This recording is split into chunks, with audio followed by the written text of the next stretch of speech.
On passe à l'intervenant suivant, Marc Muller, mesdames et messieurs, ingénieur consultant, fondateur d'Impact Living, connu entre autres de l'émission télé Mission Possible. Et on va vers le haut. Selon lui, le changement n'est ni technologique ni économique, il est tout d'abord intellectuel et culturel. Au cul, on y revient. Marc Muller, c'est à vous.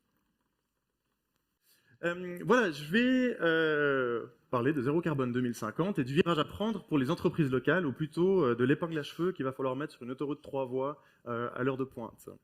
Je vais vous raconter un petit peu les ordres de grandeur de la transition et je commencerai par cette image, une vie d'héritier. C'est vous, c'est moi, c'est nous.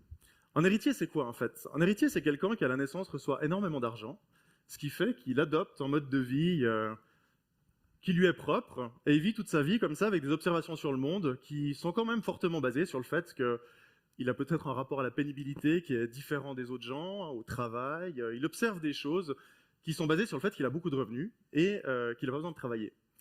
Et puis un jour, à la cinquantaine, quelqu'un l'appelle, c'est son banquier, lui dit écoute, là tu dépenses quand même beaucoup, il y a bientôt plus d'argent. Puis il dit baliverne, j'ai vécu toute ma vie comme ça, il n'y a aucune raison que ça change, pourquoi ça changerait, j'ai fait toute ma vie comme ça.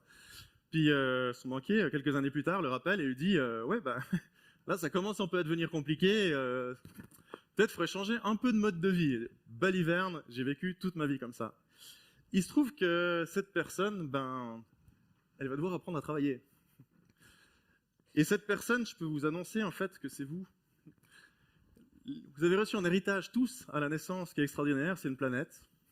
Et cette planète, elle diminue en capacité régénératrice et surtout, elle a eu du pétrole en masse. Donc toutes vos vies, toutes vos observations, tous vos modes de vie, tous vos modes de consommation, vos habitudes ont été basés sur le fait unique que vous avez eu accès à une énergie abondante, gratuite, illimitée, qui vous a permis de faire tout ce que vous faites. Voyager, construire amener ce pull ici, manger, manger n'importe quel plat, n'importe quand dans l'année, vous déplacer à l'autre bout du monde, tout ça, c'est une vie d'héritier.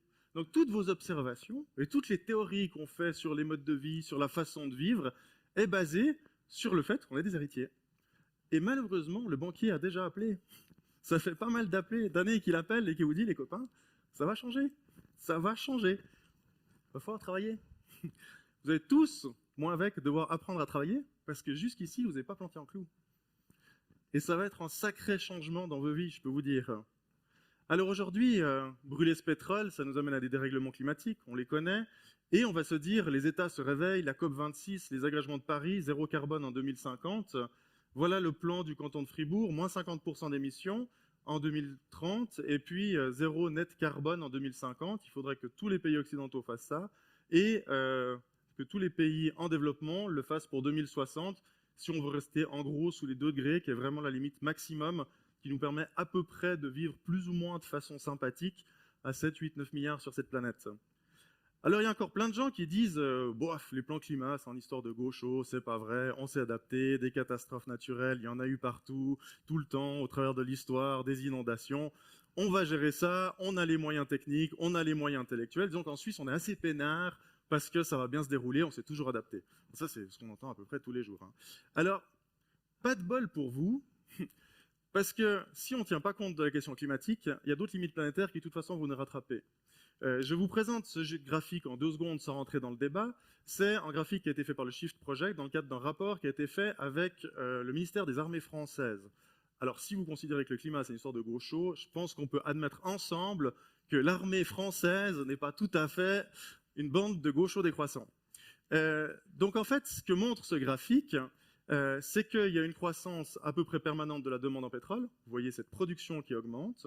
Vous voyez aussi, si vous regardez un peu plus en détail, que pratiquement tous les pays du monde, à quelques exceptions près, sont en décroissance de production pétrolière depuis à peu près 2008, et que finalement, on a réussi à maintenir la production pétrolière par le petit bout rouge qui est en haut du graphique, qui sont le pétrole de schiste américain.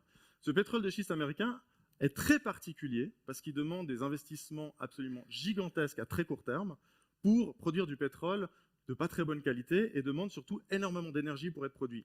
Et en fait, on n'arrête pas d'extraire du pétrole le jour où il n'y a plus de pétrole. On ne doit pas vider la cuve. On arrête d'extraire du pétrole le jour où il faut 1 litre de pétrole pour récupérer 1 litre de pétrole. C'est que l'investissement énergétique ne vaut plus la peine, parce que ça demande tellement d'énergie d'aller chercher ce pétrole de mauvaise qualité, de le raffiner, de le transformer, de le chauffer, et de tous les processus qu'il faut faire, qu'on ne peut plus le faire.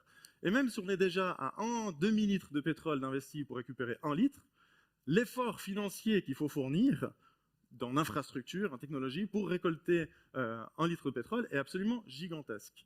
Ce qui fait que ce rapport démontre, avec des hypothèses très optimistes quand même, dans certains cas, que de toute façon, on ne peut pas maintenir la production de pétrole actuelle, et de toute façon, on va vers une décroissance de la production de pétrole pour des limites physiques, des questions vraiment physiques, qu'on n'a plus les techniques extractives qui permettent de maintenir ce niveau de pétrole. Donc vous pouvez choisir votre camp, le camp des optimistes ou le camp des conservateurs qui, de toute façon, ça nous reviendra dans les dents. Mais quoi qu'il en soit, le sevrage du pétrole va devoir commencer. Ce qui fait qu'on a 2 voies possibles. En gros, si je vous montre cette courbe qui descend vers le bas, c'est la fin de nos émissions de CO2. De toute façon, ça arrivera un jour. De toute façon, un jour, il n'y aura plus de charbon, il n'y aura plus de gaz, il n'y aura plus de pétrole, on pourra avoir tout brûlé.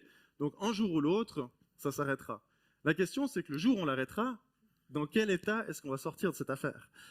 On peut sortir par le trait vert, qui est le trait où on se met un sacré coup de pied au derrière maintenant, et on se met au boulot, et vous commencez à travailler, et je commence à travailler, vous arrêtez vos vies d'héritiers. Ou alors, on peut dire, après moi le déluge, ce qui va nous faire tous sortir avec un niveau de qualité de vie extrêmement bas. Pourquoi le trait du haut, il augmente ? C'est parce qu'on est dans un système extrêmement inefficace actuellement. On a des machines qui sont très peu efficaces. Et avec de la technologie, on peut quand même augmenter encore un peu, temporairement, à court terme, notre qualité de vie. Vous verrez que de passer d'une voiture à essence à une voiture électrique, vous augmentez votre pouvoir d'achat, vous augmentez votre confort, ça accélère plus fort, etc. Passer à des panneaux solaires, vous augmentez votre efficacité, vous diminuez vos charges. Donc il y a encore des moyens par la technologie d'aller gratter un peu de qualité de vie, un peu de pouvoir d'achat. Mais il faut voir que ça suffira malheureusement pas, et c'est ce que je vais vous montrer. Comment transformer notre mode de production ? Je vais essayer de vous donner quelques ordres de grandeur par rapport à ça, parce qu'il y a plein de domaines qui sont touchés par cette question-là, puisqu'à peu près tout ce qui est dans cette salle, et à peu près tous vos modes de vie, vos modes de déplacement sont dépendants du pétrole, et chaque domaine n'est pas égal à un autre domaine. Il y a des domaines qui sont très faciles à décarboner, et d'autres qui sont simplement pas possibles. J'aimerais juste revenir à une question physique, parce qu'en politique, on peut dire tout ce qu'on a envie, on peut faire tous les beaux discours du monde qu'on a envie, on peut faire comme la Suisse, c'est-à-dire d'aller avec un paquet absolument vide et inexistant, sans aucun plan réel pour traiter cette thématique à la COP26, refaire des beaux discours et repartir avec un document absolument vide. Le plan est vide, il n'y a rien dedans qui nous permet d'atteindre nos objectifs carbone 2050.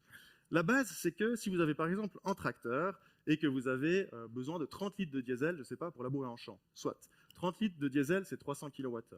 Vous avez une possibilité technique, c'est d'avoir un tracteur électrique, par exemple. Il y a quelqu'un qui a oublié de faire les commissions. Vous allez vous faire engueuler. Vous avez à peu près besoin de 300 kWh.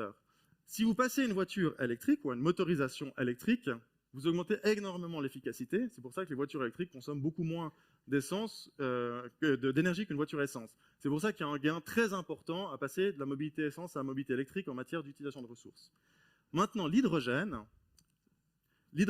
il faut beaucoup plus d'énergie primaire. La voiture à hydrogène, c'est en fait une très mauvaise voiture électrique. C'est une voiture électrique dans laquelle on a d'abord produit l'hydrogène avec de l'électricité, qu'ensuite on retransforme en électricité pour remettre dans une batterie lithium qui est aussi dans votre voiture à hydrogène, et au final faire avancer la voiture. Donc il faut absolument avoir en tête que si vous le faites avec une pile à combustible, vous êtes 2 fois moins bon qu'avec une voiture électrique. Et si vous le faites comme par exemple les machines Liber aujourd'hui qui avancent les voitures, les pelles mécaniques à hydrogène, vous êtes quand même très nettement moins bon que le pétrole. Mais surtout, le pétrole c'est un truc d'héritier. Donc vous l'avez eu gratos. Vous n'avez pas travaillé pour avoir le pétrole. Donc non seulement on va augmenter la consommation d'énergie massivement en passant à l'hydrogène, mais en plus il va falloir la produire, ce qu'on ne faisait pas jusqu'ici. Et si vous allez encore plus loin dans les carburants de synthèse, ce que promet toute l'aviation mondiale, qui dit on va décarboner avec les carburants de synthèse, Porsche dit vous voulez pouvoir continuer à rouler avec vos bagnoles avec des carburants de synthèse, vous passez de 300 kWh à peu près 1500 kWh, scénario plutôt optimiste. Ce qui fait qu'effectivement, on va pouvoir déplacer un avion en augmentant dans un facteur disproportionné une énergie qu'on va devoir produire, qui était fournie gratuite dans vos vies d'héritiers avant. Donc, il faut bien avoir ce mécanisme en tête quand à chaque fois on fait des promesses de greenwashing et de diverses promesses sur l'hydrogène, les grands plans européens, etc. d'avoir ce ratio-là en tête. Voilà. Passer la problématique des rendements.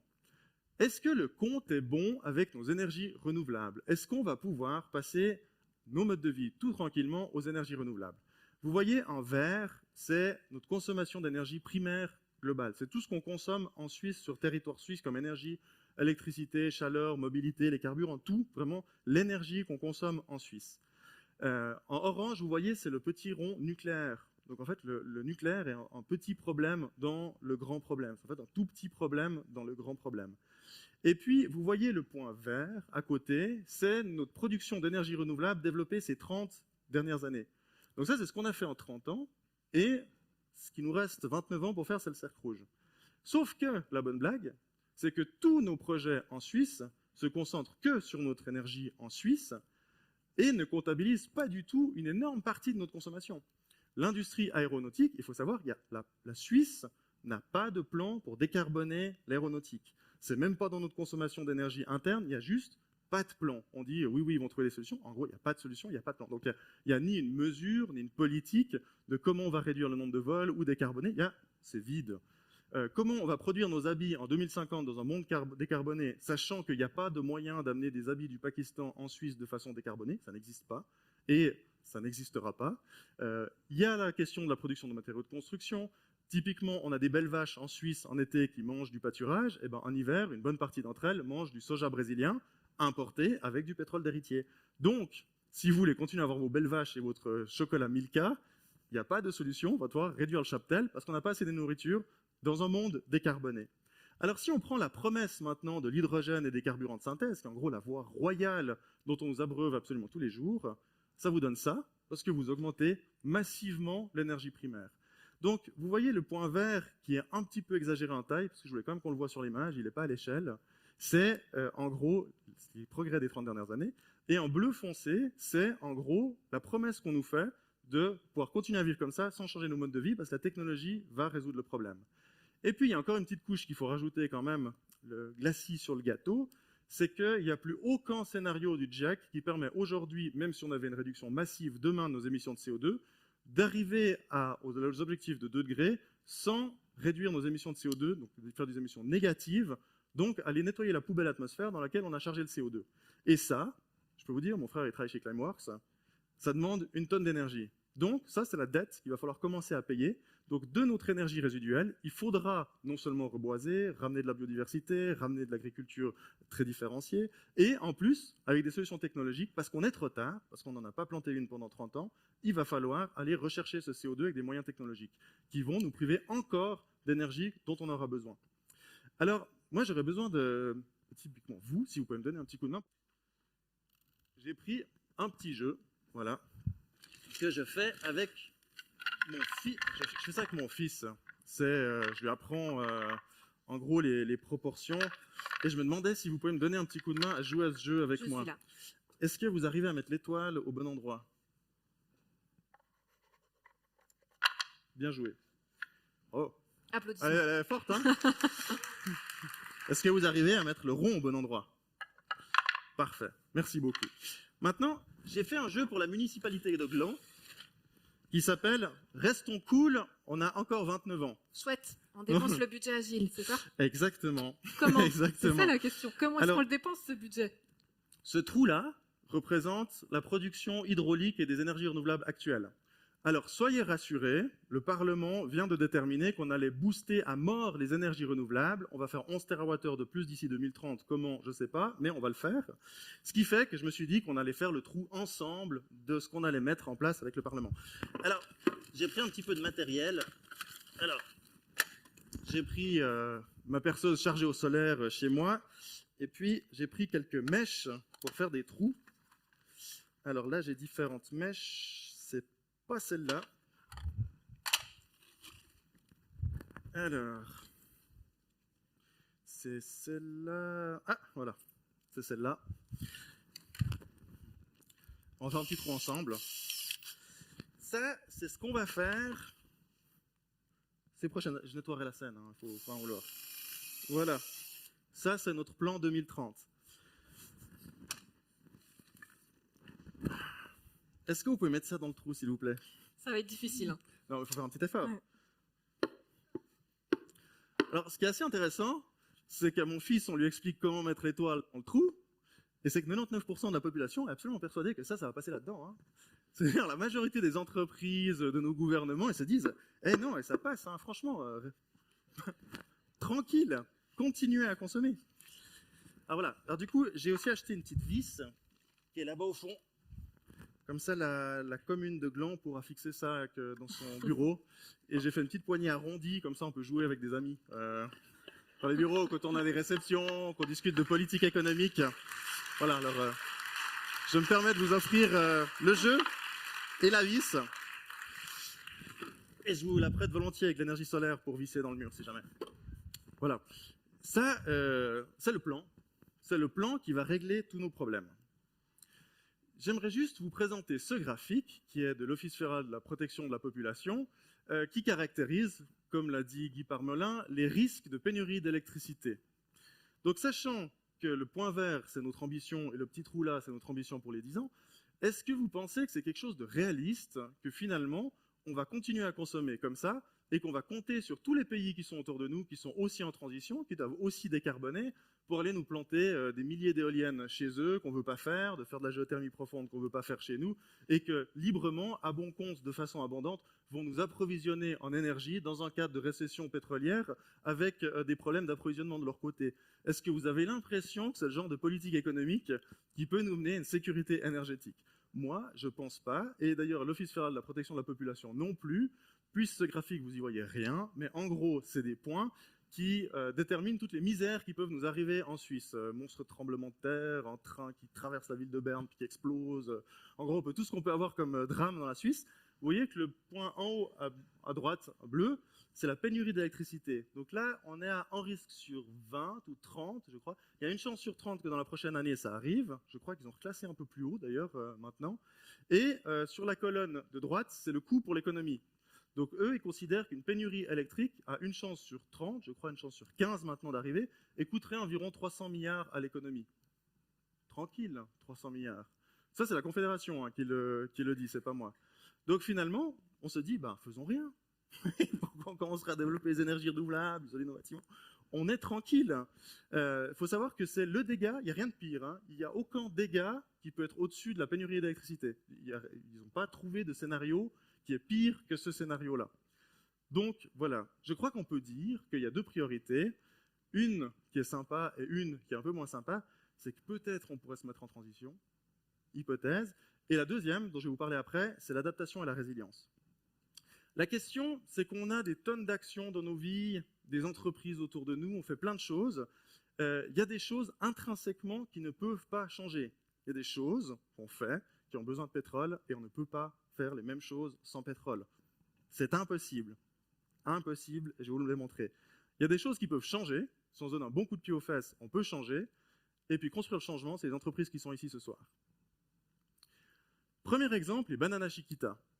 Alors, on les accueille les bras ouverts, on leur bétonne des surfaces agricoles, on va leur dire « venez avec vos impôts, amenez vos expats qui parleront jamais la langue et qui s'intégreront jamais, parce que vous avez nos impôts, vous aidez à construire nos infrastructures, bienvenue ». Alors, qu'est-ce qu'on peut décarboner en termes de production de bananes?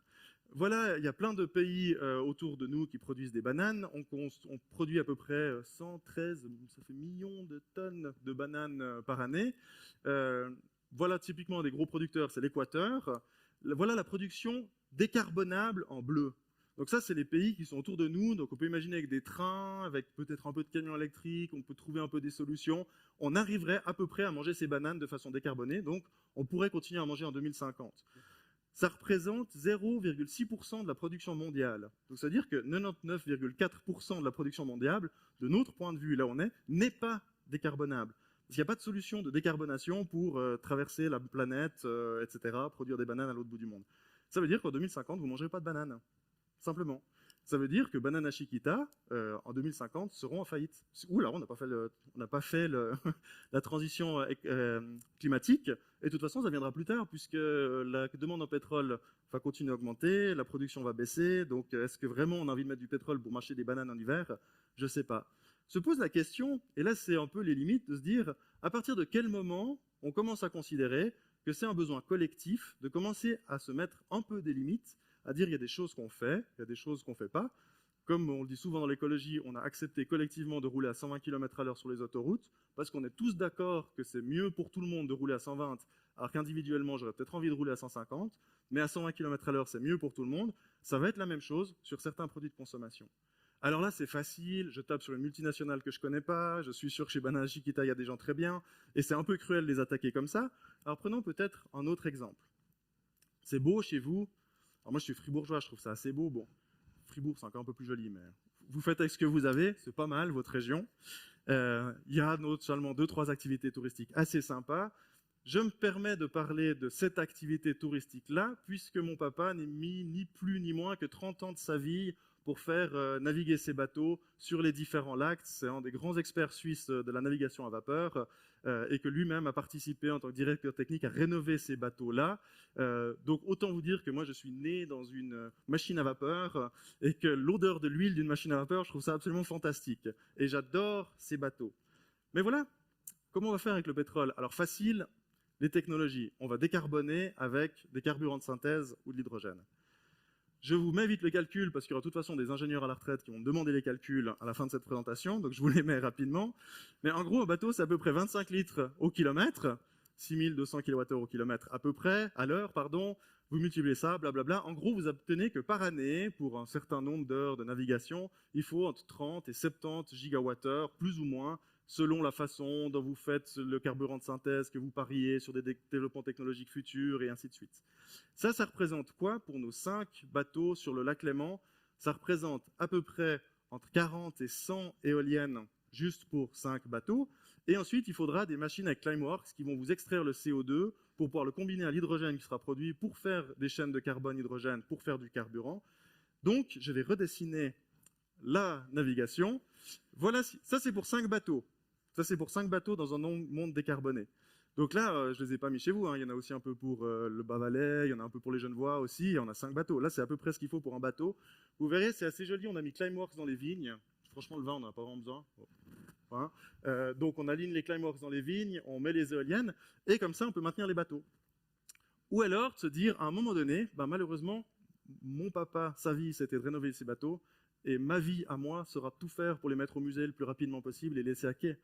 Ça me fait un mal de cœur. Je ne peux même pas vous dire, ça me foutrait les larmes d'y penser, tellement j'aime ces bateaux, mais il n'y a pas d'autre issue que ça à terme. Demain ou après-demain, peu importe, ces bateaux ne navigueront plus. Le plus tôt on commence à se poser ces questions, le plus vite on passera à quelque chose d'autre et on vivra différemment. Ça, c'est pour quelques exemples d'activités qui ne peuvent pas être pour des limites physiques et des limites techniques converties aux énergies renouvelables. Ensuite de ça, il y a ceux qui peuvent changer péniblement, j'ai envie de dire. Je vous prends l'exemple des SI de Nyon. Alors, les SI de Nyon font des tas de choses pour la transition énergétique, mais notamment se permettent encore en 2021 de faire la promotion du gaz. Et si vous lisez leur site internet, vous vous rendez compte qu'il n'y a pas un seul moment où une entreprise publique comme les SI de Nyon vous explique que le gaz est une énergie fossile, que le gaz à la production émet du méthane, que sur les 10 premières années d'émission du méthane, c'est 100 fois plus effectif sur le changement climatique que le CO2, et sur 100 ans, c'est à peu près 25 fois plus. Donc la combustion du gaz est pire que la combustion du mazout, contrairement à tout ce qui est dit avec le lobby du gaz, et que si vous agrandissez sérieusement le site des SI de Nyon aujourd'hui, c'est mis le gaz naturel est l'un des agents énergétiques les plus respectueux de l'environnement. Sérieux, 500 millions de réchauffement climatique, des pays qui vont être rayés de la carte dans les prochaines années, des tempêtes tropicales, une modification des régimes alimentaires, ça c'est la protection de l'environnement d'une entreprise en main publique, sérieusement, sur la côte. Mais en fait, il y a plein de mécanismes, et c'est en ça que c'est vraiment compliqué. C'est qu'en gros, les SI de Nyon nous font leur bullshit de greenwashing. Pourquoi? Parce que c'est sur le gaz qu'on fait de la marge. Les SI de Nyon reversent de l'argent à la commune parce que c'est la commune qui est partiellement propriétaire des SI de Nyon. Et ensuite, avec cet argent, ça permet à la commune de venir vous taper la théorie sur le développement durable. Ça, c'est un mécanisme bien rodé. Ces changements font mal. Si vous arrêtez le gaz demain au SI de Nyon ou vous mettez en plan de décarbonation, dont la première chose à dire sur le site internet de ces entreprises, c'est Nous vendons du gaz fossile, ce qui est un problème pour le réchauffement climatique. Nous n'avons pas encore les solutions. Il faut qu'on travaille ensemble à trouver des solutions. Et de façon transitoire, on accepte de vous vendre du gaz. Ça, c'est un discours qui passe. Mais continuer avec le greenwashing, c'est un discours qui passe plus. Et que des communes ou des administrations publiques encaissent l'argent sans le dénoncer, moi, je trouve ça hallucinant en 2021. Donc ça montre encore les efforts qu'il va falloir faire pour que ces entreprises finissent par changer, arrêtent ces mauvaises pratiques et puis finissent par accéder à des bonnes pratiques. Je crois qu'on peut féliciter la SEIC qui est à Gland, qui est une entreprise qui, elle, est clairement du bon côté. Donc je profite de taper un peu sur Nyon quand on est à Gland, c'est quand même bien normal. Autre exemple d'action publique. Ça, je ne sais pas ce que c'est. Ils ont fait des dessins sur la route. J'ai aucune idée à quoi ça représente. Je ne sais pas à quoi ça sert. Moi-même, je fais du vélo. Je me suis dit, c'est pour que les camions puissent nous viser. C'est plus pratique pour eux. Comme ça, on a plus de chances de ne pas arriver au bureau et de finir à l'hôpital. Je pense que c'est ça l'idée sous-jacente. Je vous présente rapidement le concept d'une piste cyclable qui n'existe pas en Suisse romande. Donc, je vais vous faire voyager un petit peu avec ma présentation. On va découvrir d'autres pays, d'autres atmosphères, etc. Donc, voilà une piste cyclable. Voilà à quoi ça ressemble dans des pays qui sont développés. Accessoirement, c'est les vélos qui ont la priorité sur la voiture. Un truc qui arrivera vers 2120 dans la région. Donc, ça veut dire que c'est les voitures qui cèdent la priorité aux vélos. C'est un truc qui doit coûter à peu près en 5/100e du prix d'une route, l'ordre de grandeur. Et sachant qu'en Suisse, un trajet sur 2, en voiture individuelle, fait moins que 5 km. Donc juste, si vous mettez un peu des peintures, un peu sérieusement, puis vous commencez à avoir une politique de mobilité douce, vous pouvez diviser par 2 le nombre de trajets en Suisse. Vous connaissez les bouchons dans la région, je vous laisse supposer ce que ça donne sur la qualité de vie. Voilà aussi des ponts, et ainsi de suite. Donc je tire un peu à boulet rouge sur les autorités publiques, parce que je crois que d'abord, avant de taper loterie, il faut balayer devant sa porte. Je crois que c'est la première des choses. Et je crois que autant les entreprises que nous, en tant que citoyens, que les collectivités publiques, on a tous nos devoirs à faire. C'est pas les méchants politiques d'un côté et puis les gentils citoyens de l'autre. C'est pas comme ça. Je crois que dans tous les domaines, on a d'énormes progrès à faire. Si on regarde un peu les chiffres, alors là, c'est purement spéculatif parce que j'ai pas d'études là-dessus. Mais en gros, ce qu'on peut dire, c'est qu'en bon 50 à 60% de l'économie ne peut pas s'adapter. Donc, il faut savoir que sur les emplois en Suisse, en tout cas, la moitié des emplois devraient à peu près disparaître d'ici 2030 si on veut arriver à faire la transition climatique. Ce qui n'est pas grave, parce que les métiers de la transition sont en pénurie de main-d'œuvre totale. Il y a une pénurie de main-d'œuvre chez les charpentiers, chez les gens qui isolent des bâtiments, chez les poseurs de solaires solaires, dans l'agriculture biologique. On désespère à trouver de la main-d'œuvre. Donc, la grande réorganisation se trouve au niveau du travail. Comment on va aller chercher des compétences, des métiers et des ressources humaines dans les entreprises que maintenant il faut arrêter. Il faut arrêter de discuter, il faut les arrêter, récupérer cette main-d'œuvre, mettre le paquet en formation et en transition pour aider ces gens à remonter la pente ailleurs et construire la société au lieu de déconstruire notre planète. Si on ne fait pas ça, on arrive à la deuxième chose que malheureusement ou heureusement, il va falloir commencer à mettre en place. C'est l'adaptation et la résilience. On est dans cette situation où en fait ça commence à gratter un peu dans le caleçon, où finalement on commence à parler un peu de pénurie électrique, on commence à parler de pénurie du bois, on commence à parler de pénurie du gaz, de prix qui explosent, d'incertitudes, et en fait c'est le début de tout ça, c'est le début de ces problèmes de limites physiques qu'on commence à toucher maintenant, et finalement il n'y a pas de solution qu'on peut sortir du chapeau comme ça. Ce qui va nous sortir de là, c'est une mise en transition effective, organisée, c'est lancer des armées d'entreprises sur ces thématiques-là pour trouver des solutions qui incluent les gens et les mettre au travail dans cette direction. La question du bois est assez spectaculaire. On est en pénurie de bois totale en Suisse en ce moment. Le prix du bois a été multiplié par 3 en l'espace de 1 mois et demi en Suisse et ça montre extrêmement bien comment réagissent les grands pays dans ce genre de situation. La Chine n'a pas de bois, c'est pas un problème, elle achète le bois du monde. Donc la Chine a acheté le bois du monde et il n'y en a plus pour nous. De l'autre côté, vous avez très bien vu les Américains comment ils ont fait avec le vaccin. Il n'y a pas assez de vaccins, ils stoppent les avions et les ramènent chez eux. En période de pénurie, c'est plus la coopération internationale, c'est d'abord moi. Ça, c'est absolument sûr que ça va arriver. Et on se retrouve dans ces situations en Suisse où on a du bois en excédent, on a des forêts en croissance, on a démantelé l'industrie du bois, la majorité des scieries ont disparu, on n'a pas assez d'argent dans les filières du bois, les gens ne sont pas assez payés, alors qu'il y a plus de gens qui travaillent dans l'industrie du bois en Suisse que dans la banque, et pourtant, on a une explosion par 3 du bruit, on a une pénurie de bois. C'est hallucinant. Ça montre notre manque de préparation totale à la question des limites physiques et des besoins en matériaux et en énergie dont on dispose. Donc la grande question, c'est est-ce qu'on va aller au repli sur soi ou à la résilience locale?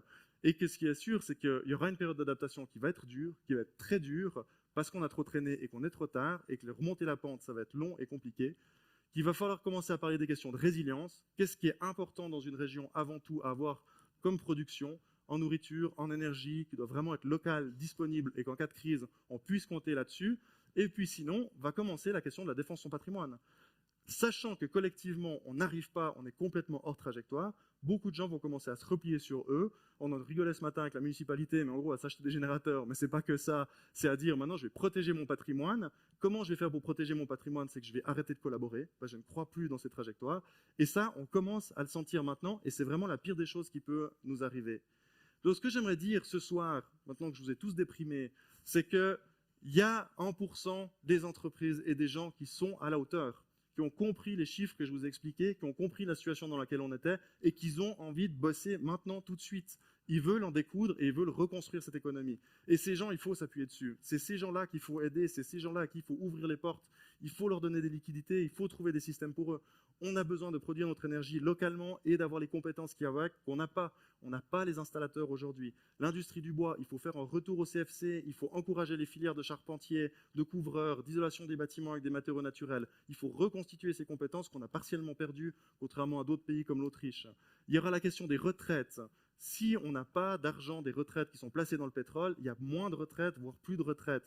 Pas de pétrole, pas de retraite, c'est lié un à un. Donc comment on va faire en sorte d'avoir une solidarité intergénérationnelle? Comment est-ce que les personnes âgées peuvent participer à la vie de façon proportionnée à ce qu'ils peuvent faire? Les remettre avec les petits-enfants pour laisser les parents partir travailler dans la transition. Il y a la question de la nourriture. Il faut apprendre à cuisiner végétarien. On n'a pas assez d'énergie pour transporter notre soja en hiver, le ramener ici et continuer avec la protéine animale. Il faut développer la protéine végétale en Suisse. Ensuite, les startups, il faut les aider absolument. Il faut des lieux pour l'innovation. Il faut qu'on trouve de nouveaux modèles organisationnels. Il faut qu'on travaille ensemble. Et puis, il faut construire des pistes à vélo, quand même. Et moi, ce que j'ai envie de vous dire, c'est que je suis hyper enthousiaste à cette idée. Je me dis, mais quand c'est qu'on va commencer? Quand c'est qu'on s'y met? Quand c'est qu'on va vivre dans un monde où on aimera la randonnée, où on pourra tout faire, on sera libre de construire des maisons en paille, des maisons autonomes, des maisons en bois comme celle-là avec une qualité de vie fantastique. On sera libre de prendre le train de nuit, d'aller visiter toute l'Europe en famille, de faire des expéditions comme ça en train de nuit. Qui sont fantastiques. J'ai fait ça toute ma jeunesse pour aller dans mon pays natal, en Autriche, dans le pays natal de ma mère, pardon, en Autriche. C'est une expérience pour des enfants qui est magnifique. On pourra faire de la randonnée, de l'écotourisme, on pourra faire du parapente, on pourra toujours avoir des plans cul sur Tinder, ça va pas changer. On va pouvoir manger des bons plats végétaux en famille, on va pouvoir faire du sport, de la planche à voile, on va continuer à développer des idées dans ce goût-là, on va construire des tours en bois, c'est les Norvégiens, les Autrichiens qui sont forts, une fois de plus, c'est pas la Suisse qui est forte, et c'est des défis d'ingénierie qui sont passionnants. Cette vie-là, moi je la chéris, je me réjouis qu'elle arrive, parce qu'elle est pleine de surprises, elle vaut la peine d'être vécue, et c'est pour ça que je suis devenu papa récemment. Je vous remercie.